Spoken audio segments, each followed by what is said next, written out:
కృష్ణా నదిలో దేవుడి విగ్రహాలు దొరికాయి. అవి మామూలు విగ్రహాలు కావు, చాలా పురాతన విగ్రహాలు. అందులోనూ అవి చాలా ప్రాముఖ్యమైనవి. ఇదేంటి, నదిలో విగ్రహాలు ఎలా బయటపడ్డాయి, అవి ఎక్కడి నుంచి వచ్చాయి అనేది ప్రస్తుతం చర్చనీయాంశంగా మారింది. ఇది ఎక్కడ జరిగింది అనేది ఇప్పుడు చూద్దాం. రాయచూరు జిల్లా శక్తినగర్ సమీపంలో కృష్ణా నదిలో పురాతన విగ్రహాలు లభ్యమయ్యాయి.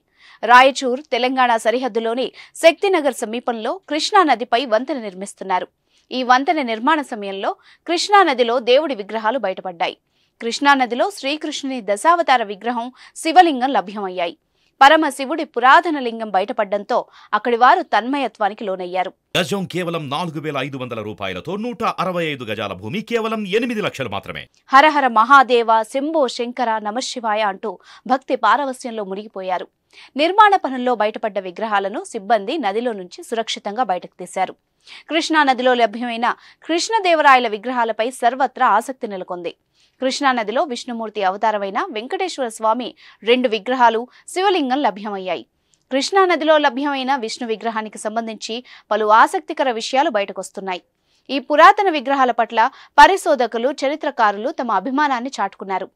నదిలో నీరు అడుగంటిపోవడంతో మత్స్యకారులు అదే నీటిలో చేపలు పడుతుండగా విగ్రహాలు బయటపడ్డాయి.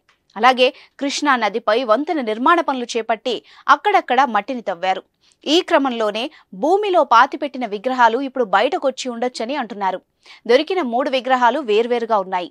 కృష్ణా నదిలో శ్రీకృష్ణుని దశావతార విగ్రహం, శివుని లింగం లభ్యమయ్యాయి. విగ్రహాలను సిబ్బంది నదిలో నుంచి సురక్షితంగా బయటకు తీశారు. కృష్ణా నదిలో లభించిన విష్ణు, ఈశ్వర లింగ విగ్రహాలు 12 నుంచి 15వ శతాబ్దానికి చెందినవని, ప్రస్తుతం లభించిన విగ్రహాలు రాణి రుద్రమాదేవి, శ్రీకృష్ణ దేవరాయల కాలం నాటివని చరిత్రకారులు అంచనా వేశారు.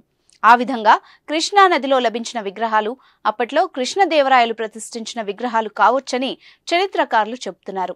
అతని హయాంలో విజయనగర రాజు శ్రీకృష్ణ దేవరాయలు విజయపూర్, ఆదిల్ షాహీలను ఓడించి విజయనగర సామ్రాజ్యాన్ని తిరిగి విస్తరించాడు. దీనికి ముందు ఆదిల్ షాహీలు శ్రీకృష్ణ దేవరాయల తండ్రి నుంచి రాజ్యాన్ని స్వాధీనం చేసుకున్నారు. తరువాత అతని తండ్రి విజయపూర్, ఆదిల్ షాహీలను ఓడించి రాయచూర్ను తిరిగి పొందాలని శ్రీకృష్ణ దేవరాయలకు చెప్పాడట. అతని తండ్రి ప్రకారం శ్రీకృష్ణ దేవరాయలు ఆదిల్ షాహీలను ఓడించి 1275లో రాయచూర్ను తిరిగి స్వాధీనం చేసుకున్నాడని చరిత్రకారులు చెప్తున్నారు.